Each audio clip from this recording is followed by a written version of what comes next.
This is the Cycling Over 60 podcast, episode 17, final STP Training, and I'm your host, Tom Butler.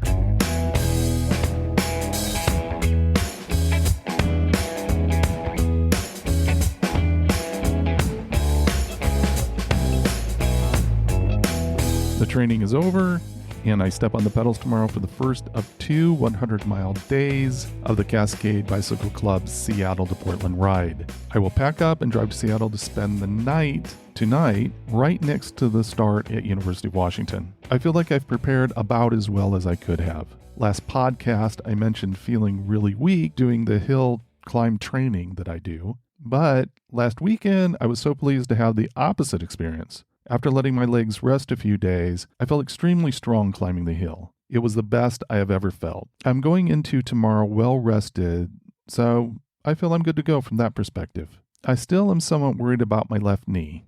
I will be relieved to hit the 60-mile mark and have no issues with it.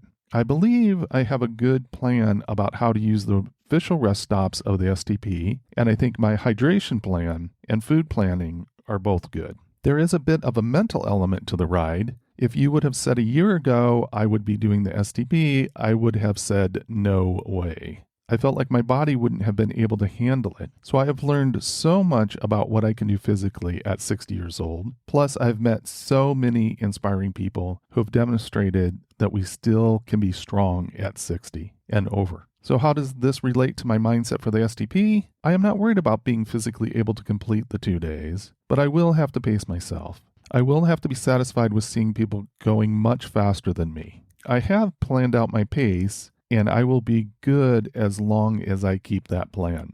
I do believe I will experience a different level of challenge around 180 miles on day 2. I think the last 25 miles will be a test for me. So I will need to be prepared to be uncomfortable and still keep going. One huge factor is going to be the heat. It might hit 90 degrees. I know this doesn't sound that hot, especially with the terrible heat in the southern U.S. right now, but we don't see that heat in the Northwest that often, and I'm not acclimated to it. I tried yesterday to find a solution to put a third water bottle on the bike, but I didn't find anything that I felt comfortable experimenting with for the STP. I would like to be able to have enough water on the bike to pour some on my head from time to time. I'll just have to see how I can manage to do that at the stops. I feel so fortunate to have my son-in-law going with me and one of my closest friends. That support has already been fantastic, and I know it will make a huge difference over the 2 days of the ride. I want to give a big thank you to my wife, Kelly. She's been a massive support. She's meeting up with me at the halfway point and at the end in Portland. I know she will be a huge factor in me being able to ride the second day. I will look forward to giving you a full ride report next week.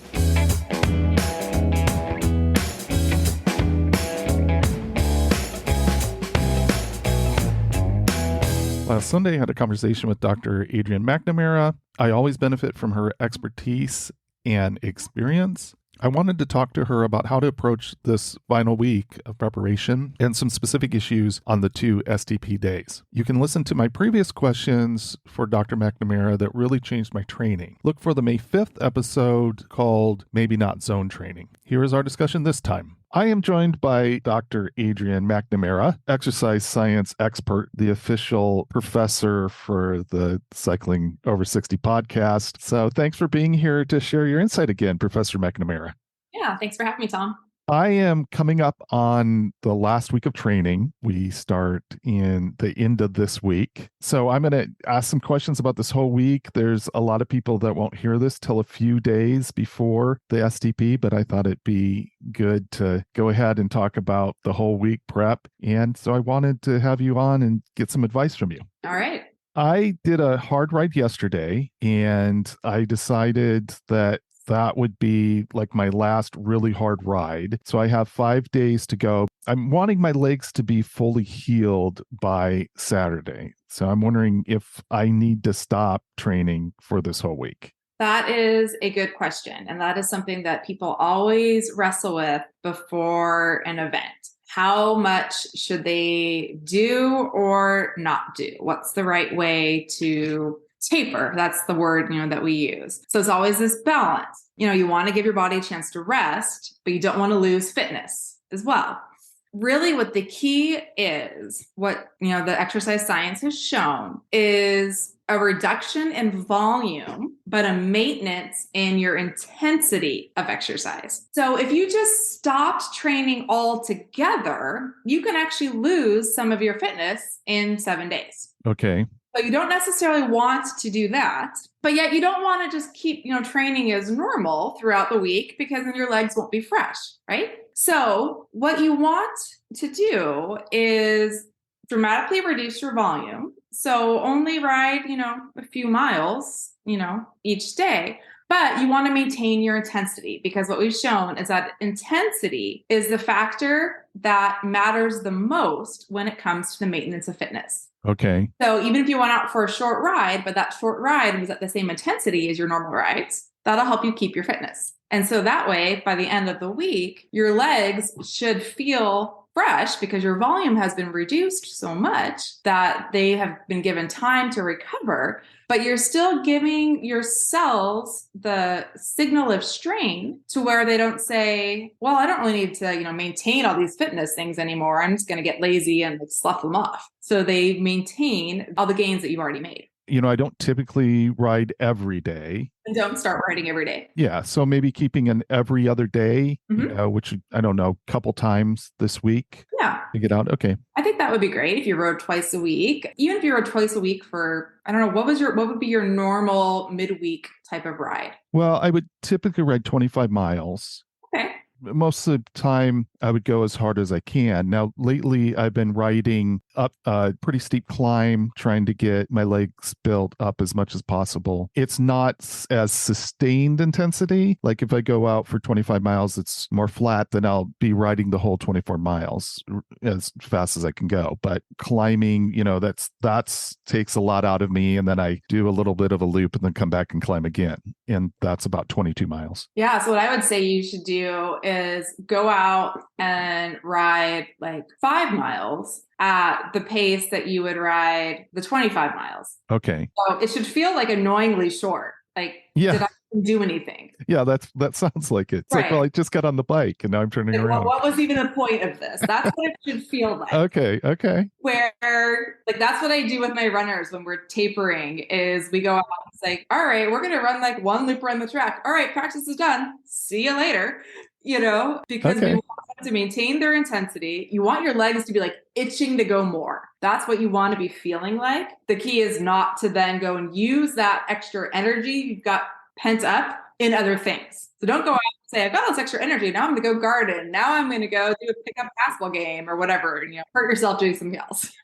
One of the main things, and I think I experienced it, I took a couple days off. Well, what had happened was that I went out and I climbed the hill and it was terrible. It seemed like I was going backwards. And so my legs were really hurting. Took a couple days off. And then when I did it yesterday, then I felt really strong. It felt awesome. And so I think I was overtraining. The biggest thing for me is to get to Saturday with my legs as healthy as possible. Do you have some thoughts about how to heal my legs, how to help my legs recover, like percussive massage or some other strategies? Yeah. So I think the first thing is allowing like the reduction in training. So that gives you the rest, because your body recovers in rest. It gets stronger in rest. So doing that, those tapering strategies is first.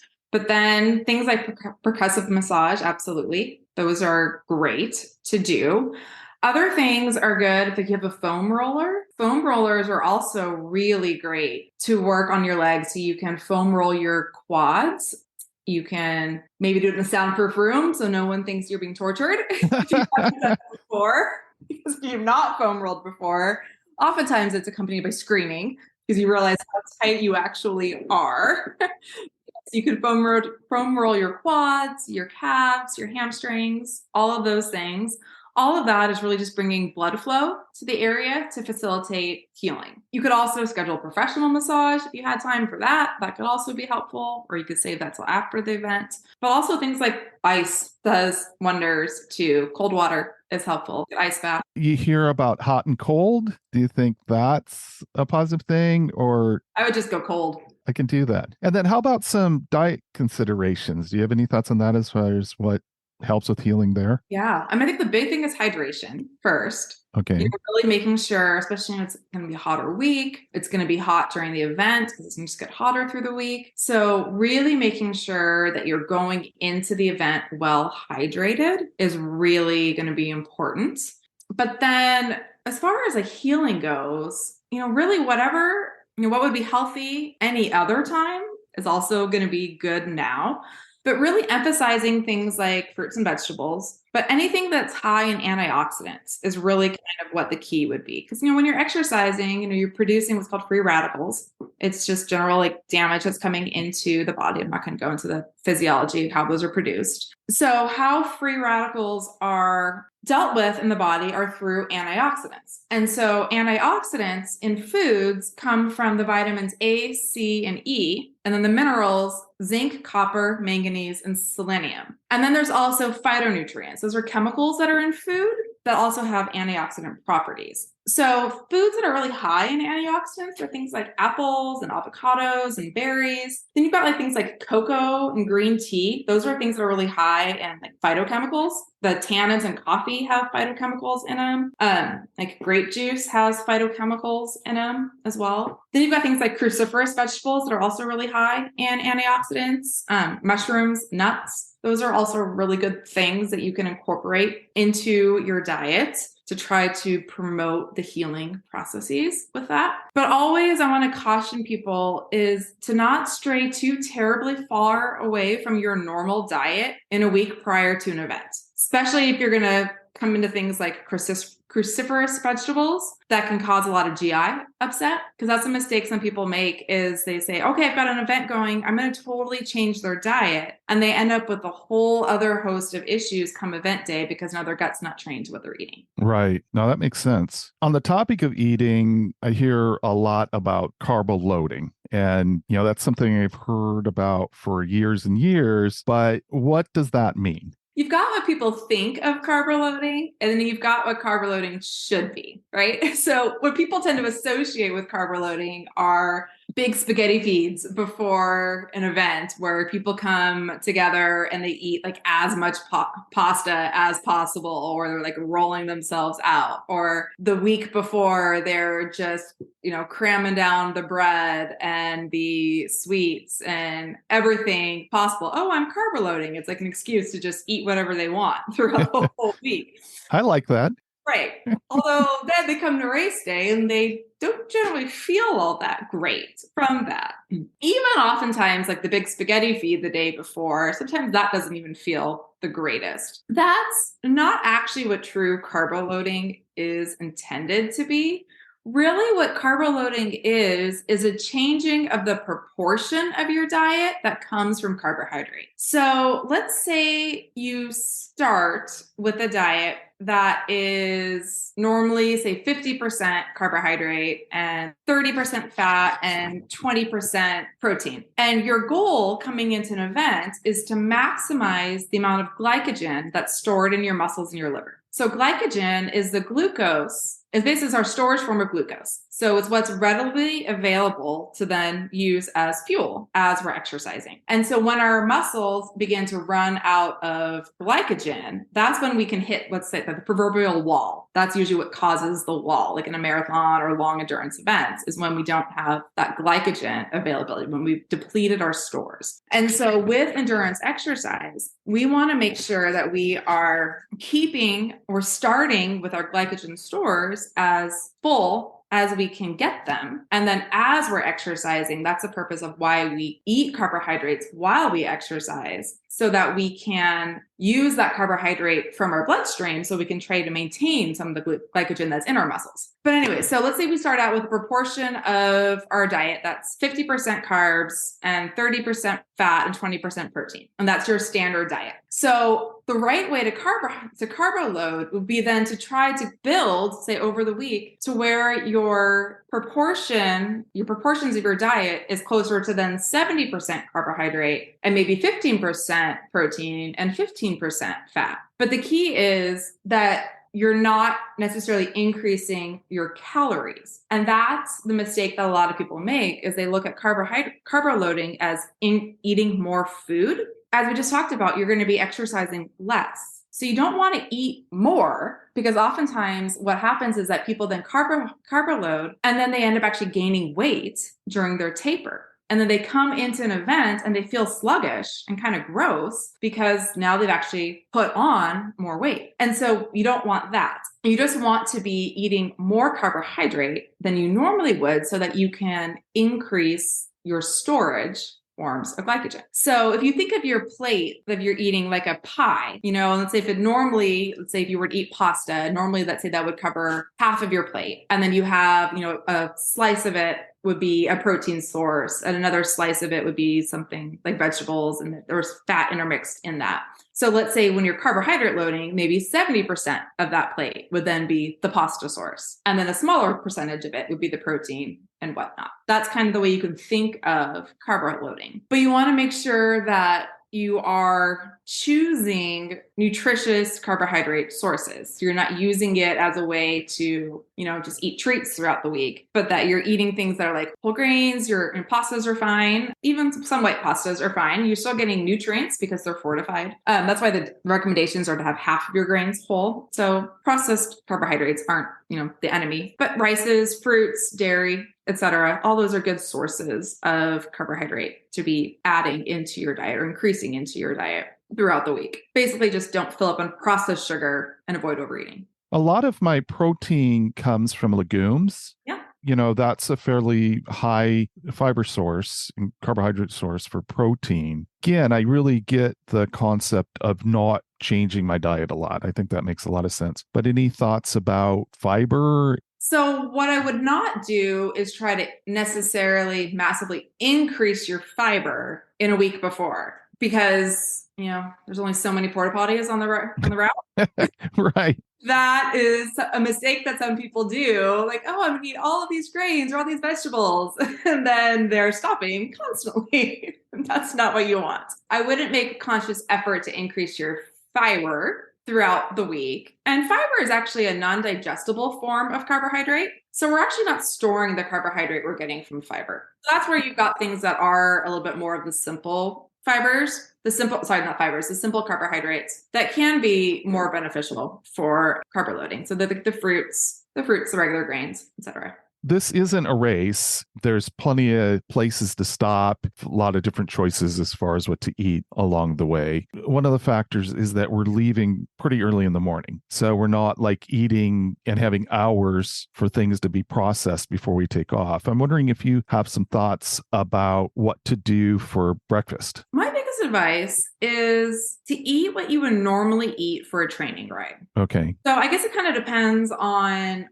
what you would normally, like how long you would normally eat. Give yourself between eating breakfast and training. I know for me, I could eat a whole meal and go ride my bike, and it's not going to bother my stomach whatsoever. Now, I need to give myself time between eating and running because the digestion is different in running than with biking. Right. Whatever has been working for you in your long rides for training is what I would do on your event day. Now, with that said, you want to make sure that you're, well fed. So there are like official guidelines of what to do for endurance events. And what that is to consume 1 to 4 grams of carbohydrate per kilogram of body weight, 1 to 4 hours prior to endurance exercise. So you can kind of do the math there. It's a big range, kind of just depends on people's, really how well their gut tolerates carbohydrate and, kind of other factors as well, what they feel like they need. So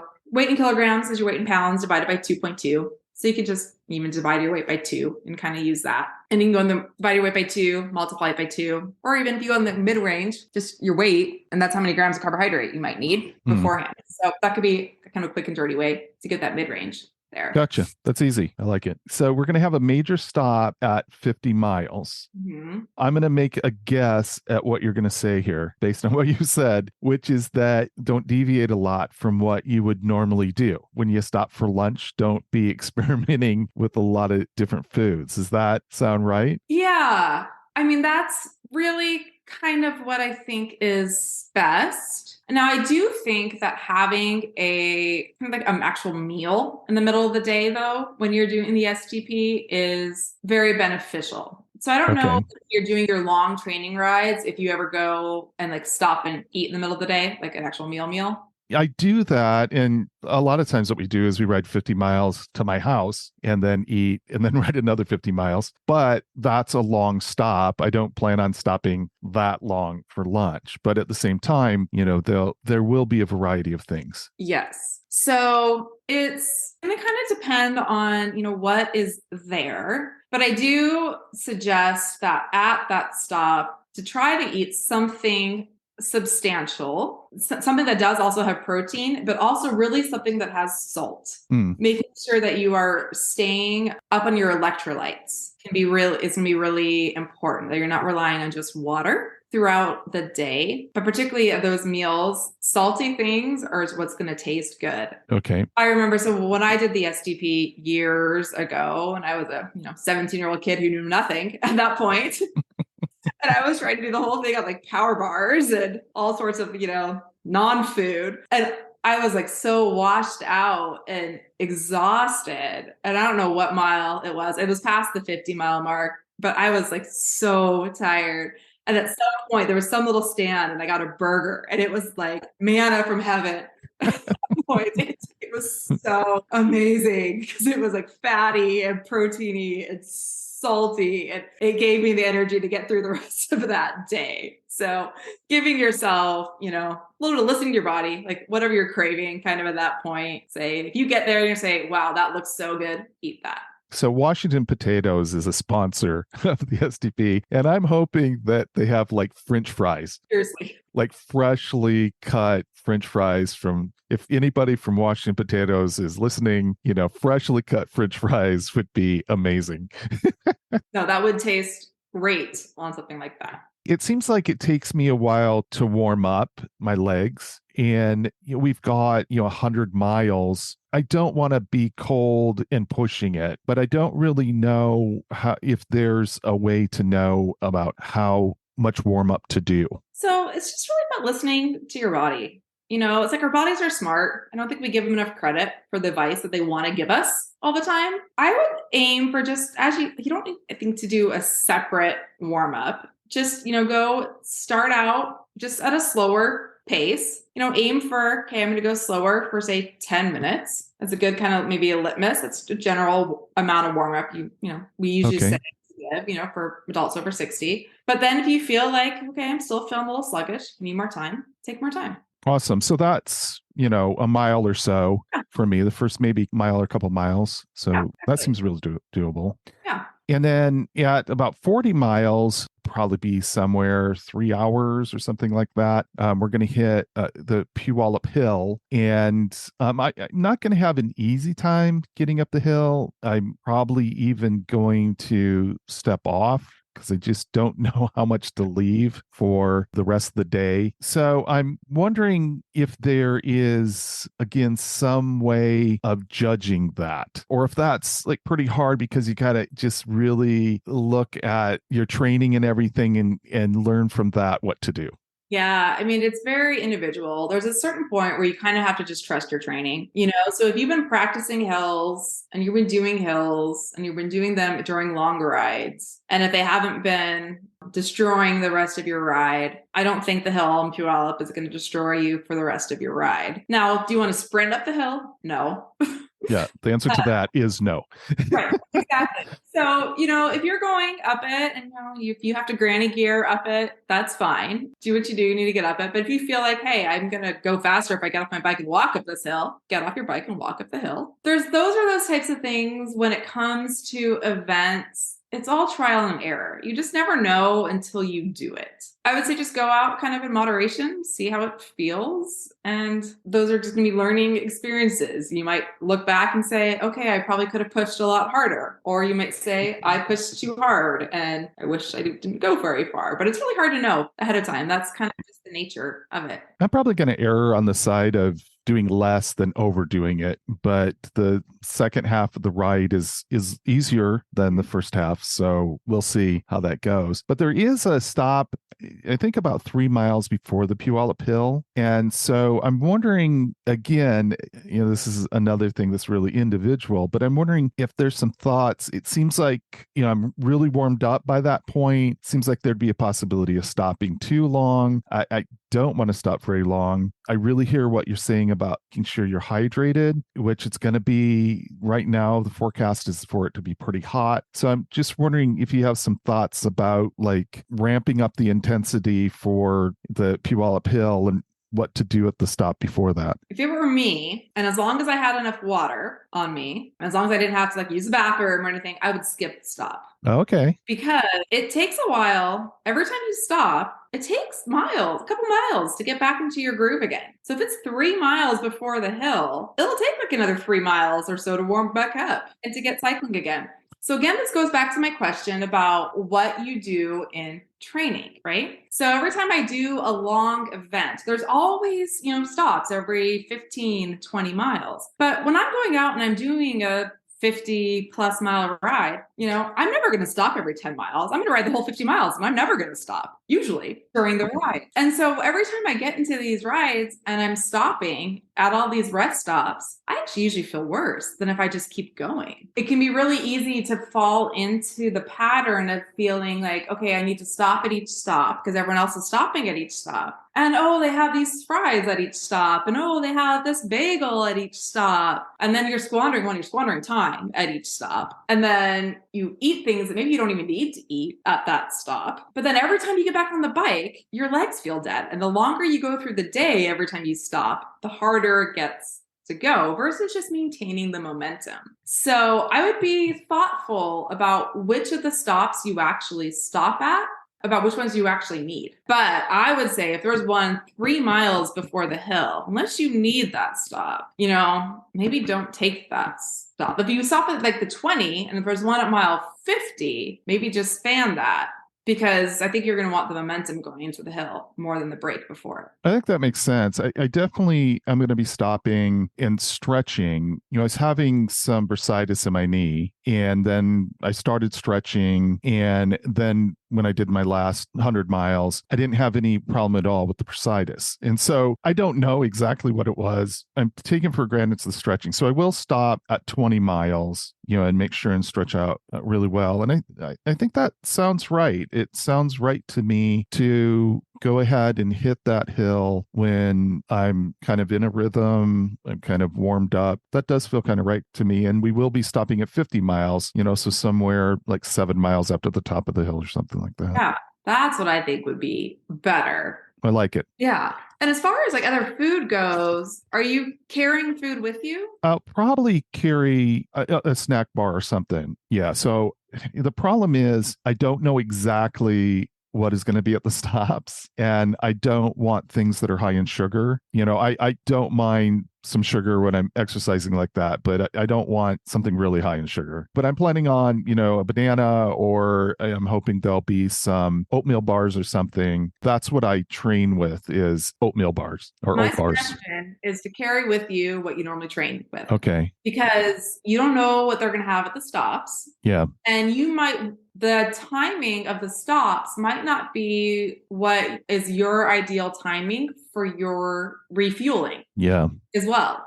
So you don't want to rely on what they are serving, because it could be, again, totally different. And maybe your gut won't handle what it is that they're serving. And you don't want to ride another 150 miles with an upset stomach, because that's the worst. Yeah. Stock up like you normally would with a 100-mile ride with all of your food. So you have that option. Okay. And there's guidelines for how much carbohydrate you should be taking in while you're riding as well. And that's like anywhere from 30 to 90 grams of carbohydrate per hour as well. And the reason for that is when you are eating that carbohydrate, now it could be in the form of Gatorade, that helps with that too. So that might also be something to keep with you, like a bottle of Gatorade and your bottles of water, because the Gatorade is going to help with your electrolytes and it'll give you that glucose replenishment, because you want to keep your blood glucose stable enough so that it helps preserve your muscle glycogen so that you can keep going longer. I do use fluid replacement, Ultima. Yeah. Do you plan on every once in a while doing a bottle of that? Yeah, which is important because especially if it's hot, the sweat loss, you're losing electrolytes with the sweat. And then if you just replenish with water, that actually can get dangerous. Okay. It's called hyponatremia. And it's where you're just drinking water, but you're losing so many electrolytes that you actually wash out the concentration of your blood. And it happens with really long events. It happens with like marathoners and stuff too, and actually can be fatal. So it's really important to make sure that you are emphasizing electrolyte replenishment, especially in long, hot events. So say what that is again. Hyponatremia. It's Okay. called water poisoning. Okay. The layman's terms of it. I believe that we're going to be very anxious by the time we get to 100 miles to like get in there and stop. Should we be thinking about cooling down before we stop, getting up and going another 100 miles the next day? What would be the smart thing to do as we're coming in? I would just kind of do your reverse of your warm up. I would just ride your last like maybe 2 miles, just easy or slow. You don't need to do extra miles as a cool down. Just use your last 2 miles as your cool down. So just ride at a slower pace, just real easy spinning. That allows, any lactate that has accumulated in your blood during the day to then be used by other sources in your body. Just allows getting that gradual return to normal for your muscles. You could also just do some, just walking around a little bit once you're off the bike, which might actually help as well. That should be adequate for a cool down. Yeah, we definitely will be walking around, when we get into where we're staying. So yeah, that sounds good. Are you staying in a hotel or the campgrounds? Where are you staying? I wimped out and we're going hotel. Perfect. We're going to a hotel that has massage. So yeah. Perfect. Yeah. As you should. Right. So, and I'm also thinking about figuring out a way to ice my legs down at the hotel. So my suggestion with that is because every hotel, they have ice machines, right? Yeah. So it won't be fun. It's not going to be pleasant, but put water in the bathtub, go get ice, put ice in said water, and sit in an ice bath. Yeah, I really want to do that. In that, you're right. That does not sound fun. It's really not, but it is one of the best ways to get recovery of your muscles are ice baths. I think I'm probably going to have to call them because it seems like these days, not all places have tubs. Oh, yeah. Good call. So I'm probably going to have to call them. But if, not that. You can get bags and you can ice your quads. Yeah. And I was thinking about getting some big bags and just filling them up and, and laying on, just letting it set on top of my quads. So to be honest, I'm hoping they don't have a tub because that does sound uncomfortable to be sitting in an ice bath. But it would actually feel probably pretty amazing. Though it would feel uncomfortable, but at the same time, your legs will be thanking you. Yeah, I hear that. I do. They may also have, if it's a hotel that has other, amenities, they may have a gym with that also has a foam roller. And that could be a really good option too, is to go down and to roll out your legs for recovery. Well, I'll be taking our progressive massager for sure. And we have a foam roller that we could throw in too, just to have it. Yeah. And so then Saturday evening for eating something, what do you think that should look like? I would say, again, you really want to emphasize, replenishing carbohydrate. You want to make sure that you're getting protein in to help with muscle recovery and salt. I just cannot emphasize the need for salt recovery. Replenishment. Like I always say, Mexican always sounds amazing to me after a long day of exercise because it always fits those 3 things. It's high in protein, it's high in carbohydrate, and it's salty. Kind of depends on what's around and what sounds good. I probably would avoid things that are super fried, but sometimes that might actually just be what sounds good and it would be fine. Just something substantial. Make sure you're getting protein, make sure you're getting carbohydrate and salt. And I think they've done this, enough years that I'm anticipating something to be good. The cafeteria will be open at the college.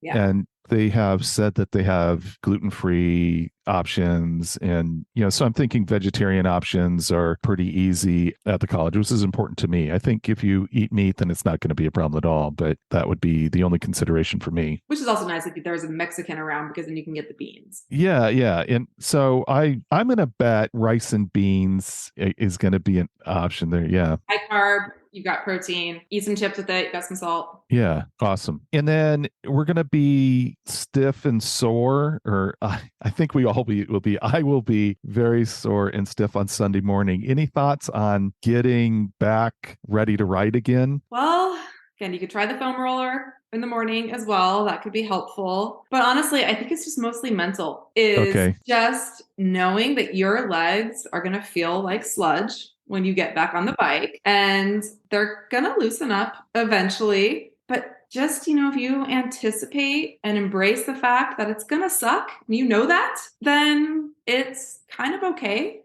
I think, as long as you know that. Like if you get on the bike, you're like, oh, I didn't think I'd feel this bad. But if you anticipate that, yes, you feel bad, but hey, I knew I was going to feel bad, so it's okay that I feel bad. Like you can't engineer out the discomfort from these events. Like they are uncomfortable. Yeah. So you know that.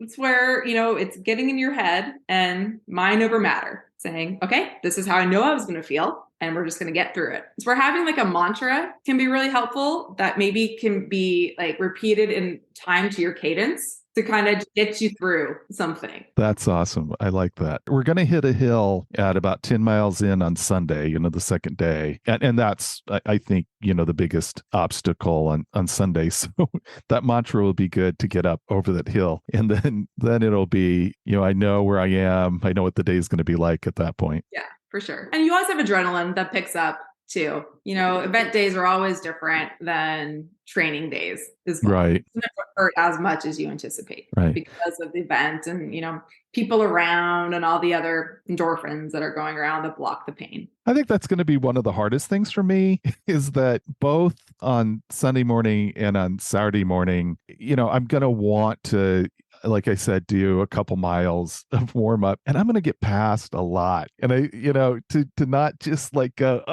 and overdo it out of the gate because all these people that are going like 18 miles an hour are flying past me. That's going to be a little bit of a discipline, I think. Yes. Then it's just reminding yourself what you have ahead. You're knowing your training. You've got your event plan, and then sticking to your event plan. Yeah.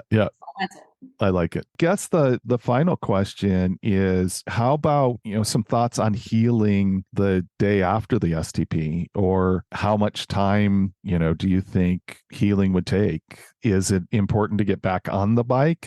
Is it better to rest and not do that? What are your thoughts there? Again, I think some of the same like healing strategies right after are good. If you could ice bath, that would be fantastic. Use your percussion massage, foam roll. If you could get a professional massage, that would be great. And then, allow yourself a day or so to rest and recover. Like that actually is important as well, because rest is a really important part of any training program. But then it is important to, within a few days, to also get back on the bike and start training again, because something that happens so often with these big culminating type events is people train for months and they do this event, and now they've done their event, and now they don't have anything else to train for, and they just stop riding their bike altogether. Yeah. So that's why, within the next week or so, get back on your bike, do some easy rides, get that momentum going again, so that you can keep up, all the good benefits that you've gained from all the training that you've done for the last few months. It's going to be so interesting because, this has been a focus since last November. And I know it has gotten me out when it's raining. It's got me out, when it's hot. It's got me climbing and asking questions. The conversation that we had, I think it was like on May 5th, coming out of that and finding that motivation. That is going to be a dynamic. Sometimes it can be really kind of disheartening for people. They can feel a little bit lost. Sometimes people get actually a little bit depressed after events like this, because it's been a focus for a long time. You see this after marathons a lot of times, people as well, because they kind of put a lot of their identity, a lot of everything else into it for a while. And so that's why getting back on the bike again, sometimes it's good to then also just learn to ride, not for an event, but just to ride as well. But then if you find that you are having a hard time staying motivated riding without an event, find another one to sign up for quick. Yeah. That's what people always do. So they always have something that they've signed up for, even if it's way out in the future, because it just keeps them going. Yeah, it is interesting. So I think I mentioned this before that I got back into cycling after doing a fundraiser for children's cancer research. And that's coming up again in September. So I do have that to look forward to. So that's one thing, but it will be different, and it's a good difference. I think this has been a great journey getting ready for this, and I'm looking forward to it. And then, looking forward to what are the things that I do to maintain things. I'll have different goals after the STP for my cycling, and I think that'll be good. Well, thank you again for coming on, Professor McNamara.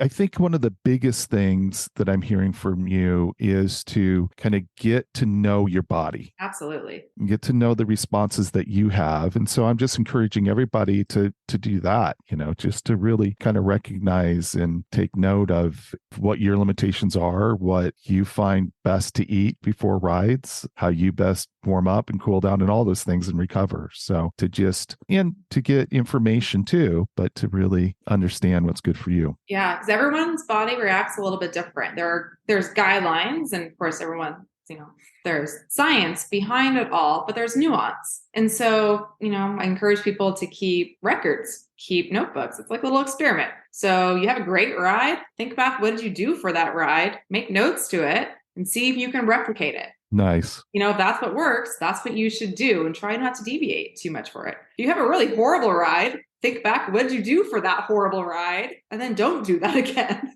Right. Fantastic. Well, thank you again, and good luck on all of your exercise adventures and what you're doing. Yes, and good luck on your ride. Thank you. Talk to you later. All right, bye, Tom. Bye now.